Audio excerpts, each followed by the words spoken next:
Hello students. तो current electricity के हमने दो पार्ट्स कर लिए हैं। लास्ट हमने relation between current and drift velocity वाला डेरिवेशन किया था। तो आज के पार्ट में हम स्टार्ट करेंगे ओम्स लॉ से। ओम्स लॉ एक्चुअली है क्या? अगर मान लो ये कोई कंडक्टर है, इसका एक एंड ये है, एक ये एंड है। इन दोनों एंड्स के बीच जितना पोटेंशियल डिफरेंस है, जो इसमें से करंट जाएगा, that current is directly proportional to the potential difference between the ends of conductor। जितना इन दोनों एंड्स के बीच पोटेंशियल डिफरेंस ज्यादा होएगा, उतना ही ज्यादा करंट फ्लो करेगा। तो यही इसकी डेफिनेशन है। ओम्स लॉ क्या कहता है? Current flowing through a conductor is directly proportional to the potential difference between its ends। ends के बीच कितना पोटेंशियल डिफरेंस है। ओके, तो हम अगर यहां से लिखें तो I जो है that is directly proportional to V, या V is proportional to I। तो यहां से क्या किया, प्रोपोर्शनलिटी का साइन हटा दिया और मैंने क्या लगा दिया यहाँ पे V is equal to R लिख दिया। RI, R यहाँ पे क्या है? R is resistance, R is resistance. Resistance के बारे में आगे बताऊंगा मैं, थोड़ा डिटेल में पढ़ लेंगे रेजिस्टेंस को। तो अगर यहां से निकालें R is equal to V upon I, slope बन गई, डायरेक्टली प्रोपोर्शनल वाला है, V है, I है। ओम्स लॉ क्या कहता है? Directly proportional, it means slope between V and I is straight line. Straight line बनेगी, ग्राफ जो बनेगा स्ट्रेट लाइन बनेगा, स्लोप यूनिफॉर्म भी रहेगी। तो ये ओमिक डिवाइसेस के लिए करेक्ट है। ओमिक डिवाइसेस क्या होते हैं? ओमिक डिवाइसेस जो ओम्स लॉ को फॉलो करते हैं उनको बोलते हैं ohmic devices.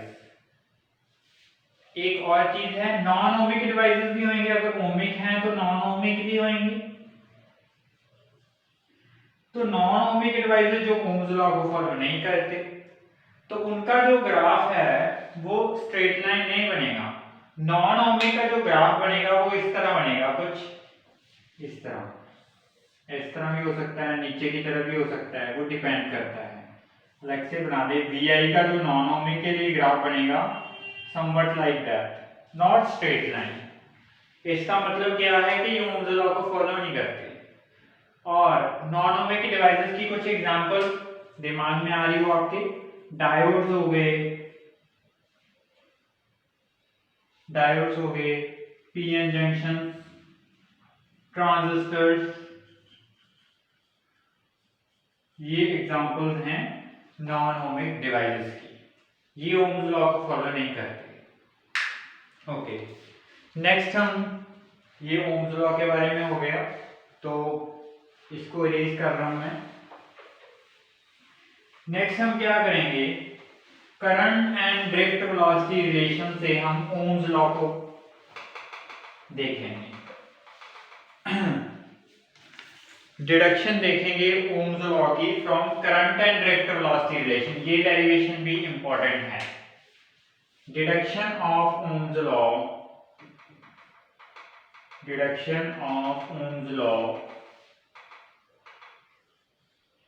From current and drift velocity relation.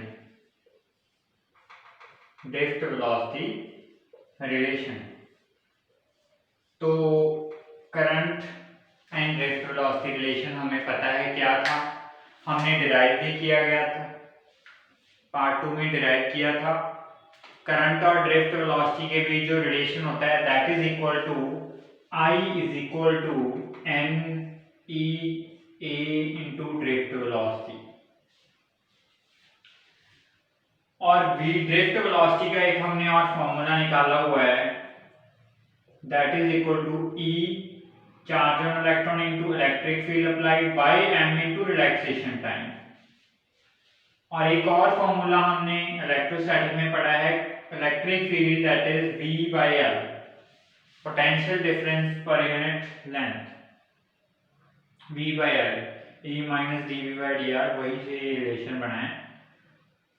तो मैं क्या करूं, अगर V ड्रिफ्ट वाला जो है, इसको इक्वेशन नंबर 1 अगर मैं सपोज कर रहा हूं, तो ड्रिफ्ट वेलोसिटी की वैल्यू मैं इक्वेशन 1 में पुट कर दूं, पुट इन इक्वेशन नंबर 1, तो I जो बनेगा that is equal to NEA, drift velocity की वैल्यू क्या बनी, E capital E divided by m into relaxation time, तो E का स्क्वायर हो गया, ये बन गया NE square A into E divided by m into relaxation time. E की जगह पे मैं V by L पुट कर दूं, यहाँ पे V by L पुट कर दूं मैं, तो ये बन गया I is equal to, V को बाहर लिख लो, NE square A into relaxation time divided by M into L, और बाहर मैंने क्या लिख दिया, V, बाहर क्या लिख दिया मैंने, V। तो आपने देखा है अगर V को एक साइड रख लें और इस सारी चीज को लेफ्ट साइड ले जाएं, तो ये बन जाएगा ML divided by NE square area into relaxation time into I, V is equal to I into R, यही था मेरा ओम्स लॉ, या R इंटू I, वही बात, यही ओम्स लॉ था। तो V is equal to, V भी आ गया, I भी आ गया, तो ये वाली कुछ कांस्टेंट चीज आ रही है, इट मीन ये किसकी वैल्यू निकल के आ गई हमारे पास, ये रेजिस्टेंस की वैल्यू, अगर हम कंपेयर करें तो ये हमारे पास रेजिस्टेंस की वैल्यू आ गई, M into L divided by N E square area into relaxation time, तो ये किसकी वैल्यू आ गई हमारे पास, रेजिस्टेंस की वैल्यू आ गई। ओके, तो ये है हमारे पास deduction of Ohm's law from current and drift velocity relation, और ये इंपॉर्टेंट है, 3 मार्क्स में ये पूछा जा सकता है, इंपॉर्टेंट चीज है। नेक्स्ट हम बात करते हैं, इसको रेज कर दें, रेजिस्टेंस वाला एक्सप्रेशन ऐसे ही पड़े रहने देंगे, दूसरी सारी चीज को रेज कर देंगे। रेजिस्टेंस जो है अभी उसकी ही बात करेंगे कि रेजिस्टेंस क्या होता है। रेजिस्टेंस टर्म बार बार हम यूज कर रहे हैं, तो है क्या, electrical resistance, electrical resistance,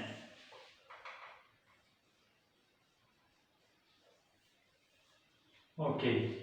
resistance हर एक मटेरियल का अलग अलग होगा, actually this is the property of material. Resistance means किसी चीज में रुकावट पैदा करना, तो रेजिस्टेंस का क्या काम है, it is a property of material जिसके कारण ये फ्लो ऑफ इलेक्ट्रॉन को अपोज करता है। अगर मैं डेली लाइफ एग्जांपल लूं, जितनी वोल्टेज आप कहीं से दे रहे हो, ट्रांसफार्मर से मान लो ये कोई भी जहां से इलेक्ट्रिसिटी प्रोड्यूस होती है वहां से ट्रांसफार्मर में आई और ट्रांसफार्मर से हमारे घर में आ गई, जितनी ट्रांसफार्मर ने सप्लाई की थी उतनी हमारे घर में नहीं आएगी, उससे थोड़ी सी कम आएगी, ठीक है। फिर वो एसी वगैरह अगर हम लगाते हैं तो स्टेबलाइजर वगैरह लगाते हैं, क्योंकि वैसे तो 220 वोल्ट हम कंसीडर करते हैं, बट गर्मियों के दिनों में जनरली क्या होता है 190, सिटीज में तो नहीं ज़्यादा, बट विलेज वगैरह में ये ज़्यादा दिक्कत रहती है। वो क्यों होता है, एक्चुअली हीट लॉस होता है, हीट लॉस के कारण जितनी इनपुट थी उतनी आउटपुट नहीं मिल रही, तो हीट लॉस हो रहा है, तो हीट कुछ ना कुछ लॉस हो रहा है, मींस फ्लो ऑफ चार्ज के बीच कोई ना कोई रुकावट आ रही है, that is resistance, that is resistance. Resistance अपने आप में कुछ नहीं है, ओके। तो हम लिख लेते हैं, it is a property, it is a property of material, property of material by virtue of which it opposes the flow of charge through it. देखो, जिस चीज का रेजिस्टेंस ज्यादा होएगा उसको हम इलेक्ट्रिसिटी वगैरह में नहीं यूज करेंगे, ऑब्वियस सी बात है। हम कॉपर वायर्स बनाते हैं क्योंकि कॉपर वायर्स का रेजिस्टेंस कम होता है, तो इजीली उसमें से इलेक्ट्रॉन्स या चार्ज फ्लो कर जाएगा, करंट इजीली मूव होएगा उस वायर में से। तो जिसका रेजिस्टेंस बहुत ज्यादा है तो मींस करंट के चार्ज के फ्लो में रुकावट बहुत आ रही है, तो उसको तो हम क्या ही यूज कर सकते हैं, उसको यूज ही नहीं कर सकते हम करंट वगैरह को फ्लो करवाने के लिए। तो इसीलिए जो हमारे घर में भी आपने देखा होगा कॉपर वायर्स वगैरह इस तरह की वायर्स ही यूज की जाती हैं, जो सर्किट्स बनाए जाते हैं, इलेक्ट्रिकल सर्किट्स जो बनाए जाते हैं, तो उसका रेजिस्टेंस कम होएगा। जिस चीज का रेजिस्टेंस ज्यादा है उसको नहीं यूज किया जाएगा। ओके, जिसका बहुत ही ज्यादा इनफाइनाइट हो गया वो तो इंसुलेटरी बन गया, जिसका रेजिस्टेंस इनफाइनाइट हो गया वो तो इंसुलेटरी बन गया, वो तो कंडक्ट ही नहीं करेगा। ओके, तो रेजिस्टेंस के यूनिट्स क्या हैं? यूनिट्स ऑफ रेजिस्टेंस, ऐसा यूनिट्स की हम बात करेंगे ओम। ओम नहीं दिए थे इसके यूनिट, और इसका सिंबल भी लिख देते हैं कई बार, ये इसका सिंबल है, या तो वैसे ओम लिखा जाएगा या इसके सिंबल की फॉर्म में लिखा जाएगा। सो अगर आपको आ जाए डिफाइन 1 ओम, डिफाइन 1 ओम, तो क्या है 1 ohm? V is equal to R into I है, तो R is equal to V by I है। तो 1 ओम कब होएगा? जब 1 वोल्ट है पोटेंशियल डिफरेंस और 1 एम्पियर करंट फ्लो हो रहा है, तो उसका रेजिस्टेंस बोलेंगे हम 1 ओम है। ओके, तो अभी कुछ ना कुछ फैक्टर्स होंगे जिसके ऊपर रेजिस्टेंस डिपेंड करता होगा, कुछ ना कुछ फैक्टर्स होंगे। तो पहले इसको रेज कर देते हैं, सारे को रेज कर देता हूं मैं। हम अभी बात करेंगे फैक्टर्स की जिनके ऊपर किसी भी चीज का, किसी भी मटेरियल का जो रेजिस्टेंस है वो डिपेंड करता है। Factors on which resistance of material depends, ये किन किन चीजों के ऊपर डिपेंड करता है? रेजिस्टेंस का फॉर्मूला मैंने रेज नहीं किया था, वो यहाँ पे लिखा भी हुआ है, तो आप देख लो। m तो मास ही हो गया, n नंबर चार्ज, तो डायरेक्टली आप देख रहे हो कि रेजिस्टेंस लेंथ के डायरेक्ट प्रोपोर्शन में है और एरिया के इनवर्स प्रोपोर्शन में है। Resistance is directly proportional to length and inversely proportional to area. जितना क्रॉस सेक्शन ज्यादा होएगा उतना ही रेजिस्टेंस उसका कम होएगा, जितना क्रॉस सेक्शन कम होएगा उसका रेजिस्टेंस उतना ही ज्यादा होएगा। अभी और बात कर लेते हैं, इसको थोड़ा सा इजी कर लेते हैं। आपने देखा होगा एसी वगैरह मान लो लगाना है, एसी वगैरह के लिए मैं ये वाली वायर यूज कर सकता हूं या इससे भी थोड़ी सी मोटी? नहीं, ये यूज कर ली तो इसका तो बस वैसे ही ये तो मेल्ट हो जाएगी, इतनी हीट प्रोड्यूस हो जाएगी। तो एसी वगैरह के लिए कुछ अलग से वायर आती हैं, केबल्स वगैरह या जो भी स्पेशल वायर्स, हर एक इक्विपमेंट के लिए अलग अलग है। जैसे ये फैन की है, चार्जिंग फैन है उसकी, एसी के लिए ये भी ना यूज कर सकते, डिपेंड करता है। ज्यादा पावर होगी, ज्यादा करंट फ्लो करवाना है, बड़ी चीज है, तो फिर वायर ज्यादा चाहिए। अगर हम ये कर लें, इसका एरिया ऑफ क्रॉस सेक्शन बहुत कम है कंपैरेटिव टू दिस, कम है, तो रेजिस्टेंस ज्यादा हो जाएगा, रेजिस्टेंस ज्यादा होएगा, हीट ज्यादा प्रोड्यूस हो जाएगी और वो मेल्ट हो जाएगी। प्रैक्टिकल करके भी देख लेना। ओके, तो डिपेंड करेगा कि कहां पे कैसी वायर यूज करनी है।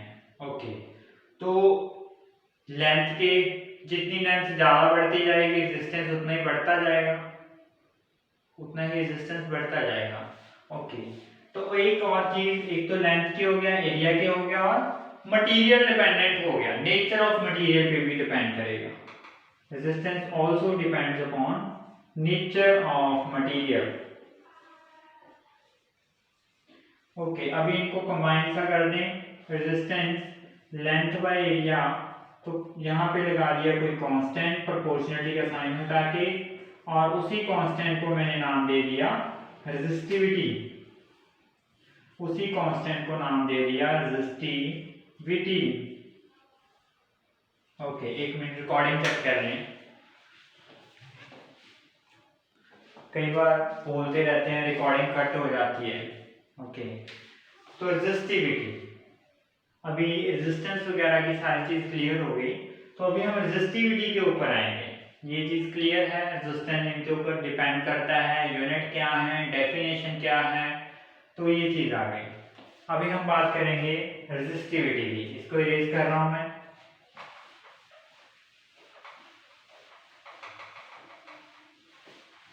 बाद में इनके ऊपर एक छोटा सा कंसेप्चुअल क्वेश्चन हम देख लेंगे। Resistivity is basically it is a, ये जो है रेजिस्टिविटी, ये मटेरियल की शेप, साइज, लेंथ के ऊपर डिपेंड नहीं करती। It is property of material, it is basically property, depend नहीं करेगी, not depends on, not depends on, लिख लेना, शेप, साइज, लेंथ, इन सारे फैक्टर्स के ऊपर डिपेंड नहीं करेगी लेंथ ऑफ मटेरियल। तो अगर ये रेजिस्टेंस है, एक कंबाइन मैंने बनाया था रेजिस्टिविटी लेंथ बाय एरिया, तो यहां से लेंथ बाय एरिया को कंपेयर करें तो रेजिस्टिविटी की वैल्यू बन जाएगी m n e square tau, यहां से निकाला है, चलो बता देता हूं कैसे निकाला है। रेजिस्टेंस ये भी डिराइव किया था हमने n m l divided by n e square relaxation time by area, और ये भी लिखा था रेजिस्टिविटी लेंथ बाय एरिया। तो length by area, length by area, resistance distance, तो इनको कंपेयर करें तो रेजिस्टिविटी की वैल्यू हमारे पास आ गई m divided by n e square into relaxation time, ये चीज आ गई। अभी रेजिस्टिविटी डिपेंड नहीं करेगी शेप, साइज, लेंथ, बट किसी और चीज के ऊपर तो डिपेंड करेगी ना।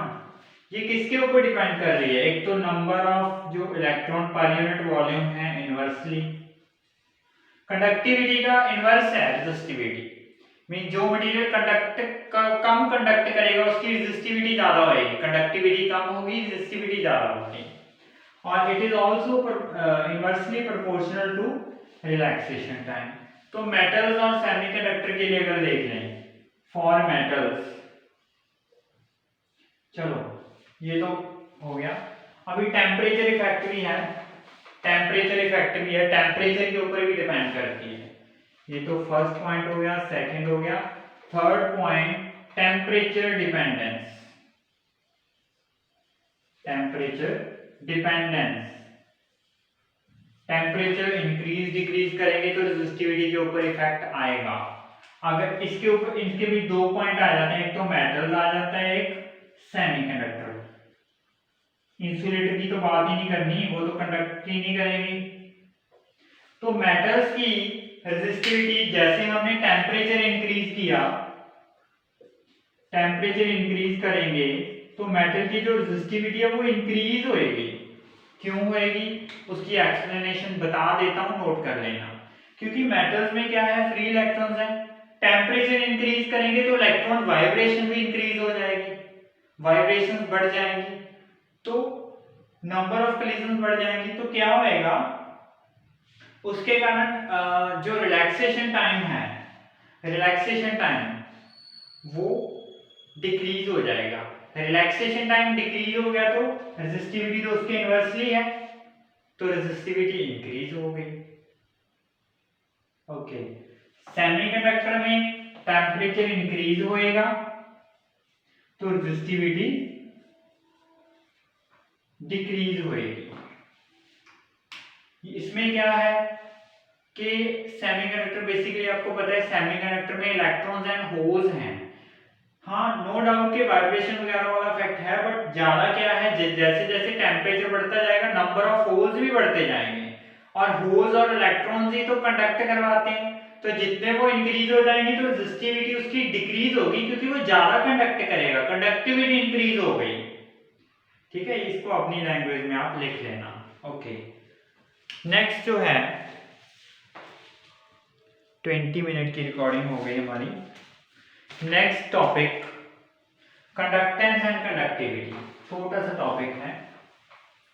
उसके बाद आई थिंक एक और पार्ट बनाएंगे हम करंट इलेक्ट्रिसिटी का, थ्योरी पोर्शन का, कंडक्टेंस एंड कंडक्टिविटी।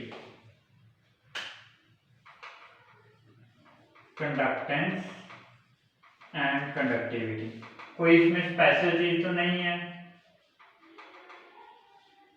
क्योंकि रेजिस्टेंस पढ़ लिया, रेजिस्टिविटी पढ़ लिया। Conductance is basically inverse of resistance, inverse of resistance. जिसकी रेजिस्टेंस कम है कंडक्टेंस ज्यादा है, सिंबल इसका G है, कंडक्टेंस का सिंबल G है, that is 1/R, inverse of resistance. अगर रेजिस्टेंस के यूनिट ओम थे तो इसको इन्वर्स कर दो, इसके यूनिट mho, पीछे से लिखने स्टार्ट कर दो mho महो, या ओम रेज टू पावर -1, ये इसके क्या बन गए यूनिट्स, ये इसके बन गए units. Conductivity that is inverse of resistivity, simple इसका है कंडक्टिविटी का sigma, that is inverse of resistivity. This is conductivity. तो नेक्स्ट हमारे कुछ करंट डेंसिटी वगैरह कुछ टॉपिक्स हैं बोर्ड पॉइंट ऑफ व्यू से जो सिलेबस में मेंशन है, और किरचॉफ्स लॉ है, व्हीटस्टोन ब्रिज है। इंस्ट्रूमेंट्स तो सिलेबस में हमारे नहीं है, जैसे कि पोटेंशियोमीटर, स्लाइड वायर ब्रिज, वो पहले होते थे बट अभी सिलेबस में पिछले साल से वो नहीं है, तो हम सिलेबस के अकॉर्डिंग ही अपना जो पोर्शन है वो कवर करेंगे। तो आज की वीडियो में इतना ही करेंगे, नेक्स्ट हम नेक्स्ट पार्ट में करेंगे। Thank you.